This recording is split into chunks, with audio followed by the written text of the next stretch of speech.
আজকে হাঁসের মাংস রান্না করব। তো আমি কিভাবে রান্না করি সেটা আজকে আপনাদের সাথে শেয়ার করব। আমার কিন্তু সুন্দর রান্নাঘরও নাই, সুন্দর কড়াইও নাই, আর সুন্দর পরিবেশও নাই।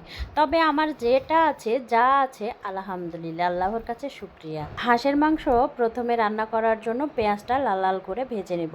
অনেকেই আবার হাঁসের মাংস সকল রকম কাঁচা মশলা দিয়ে মাখিয়ে এটা কষিয়ে নেয়, সেটা আরেক রকম স্বাদ। আর এখানে পেঁয়াজ লাল লাল করে ভেজে নিয়ে আরেক রকম স্বাদ।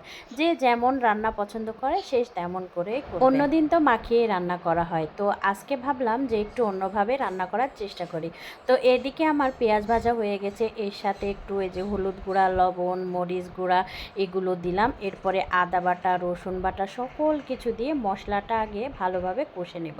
তবে এই যে আমি কিন্তু আমার মশলাটা সব সময় পরিমাণ মতো এই যে দিয়ে রাখি, আদা রসুন জিরা একসাথে রাখি, কেননা আমার প্রতিদিনে আলাদা আলাদা করে রাখতে একটু কষ্ট হয়। আমি যখন মশলা করি একবারে 15 দিনের, এক সপ্তাহের মশলা করে রাখি। তো এইদিকে আমার সকল মশলা দিয়ে এই যে আমার অলরেডি মশলাটা কষানো হয়ে গেছে। এখন আমি একটু পানি দেব, পানি দিয়ে মশলাটা হালকা সেদ্ধ করে নেব, যাতে মশলার কোনো গন্ধ না থাকে। অবশ্য কাঁচা মশলা দিয়ে যখন আমরা মাংস মাখিয়ে রান্না করি তখন কিন্তু মাংস কষাতে কষাতে গন্ধটা চলে যায়, আর গন্ধ কিন্তু থাকে না। আর হাঁসের মাংস কিন্তু সবসময় একটু বেশি কষাতে হয়। হাঁসের মাংস কার কার পছন্দ? আমার হাজব্যান্ডের তো খুবই একটা পছন্দের মাংস হলো হাঁসের মাংস। বিশেষ করে নোয়াখালী অঞ্চলের মানুষগুলার কিন্তু হাঁসের মাংস বেশি পছন্দ। এদিকে হাঁসের মাংস রান্না হচ্ছে, আর এদিকে যে মশলাগুলো ছিদ্রে পড়েছে এগুলো আমি কিন্তু সাথে সাথেই মুছে নিই, কেননা আমার একদমই মানে অপরিষ্কার জিনিস একদমই ভালো লাগে না। সাথে সাথেই কিন্তু আমি মুছে নেওয়ার চেষ্টা করি, রান্না করি। আর কতবার যে চুলা মুছি, আর এভাবে গরম চুলা মুছতে গিয়ে কতবার যে হাত পুড়ে গেছে তার তো হিসাব নাই। আমার এই চুলার বয়স কিন্তু এখন 12 থেকে 14 বছর বয়স।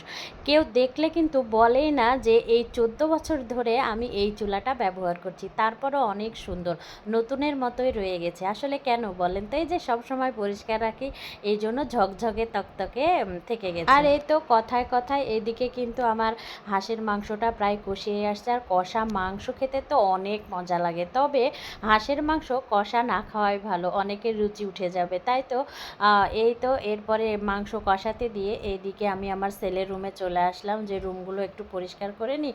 আর চুলার জালটা একটু কমিয়ে দিয়ে আসছে, আস্তে আস্তে আরও বেশি কষানো হবে, কারণ হাঁসের মাংস যত বেশি কষাবে তত বেশি কিন্তু স্বাদ হয়। আর এই তো ঘর গোছানোর ফাঁকে ফাঁকে এদিকে কিন্তু আমি একটু পানি দিয়ে তারপরে মাংসটা সুন্দর করে দিয়ে আসছি। তো আমার এদিকে পানিও কমে গেছে, আর এদিকে মাংসটা প্রায় হয়ে আসছে। তো আমি এখানে কিন্তু সবসময় একটা মশলা দিই, সেটা হলো শাহি একটা মশলা নিয়েছিলাম, যে মশলাটা আসলে মাছ রান্না বলেন কিংবা মাংস রান্না বলেন যেটাতেই দিই, খেতে কিন্তু অনেকটাই টেস্টি হয়। অবশ্যই আমার এখানে দেখেছেন যে আমি কোন মশলাটা এখানে ব্যবহার করেছি। এই তো আমার মাংস রান্না শেষ, আর দাওয়াত রইল সবার।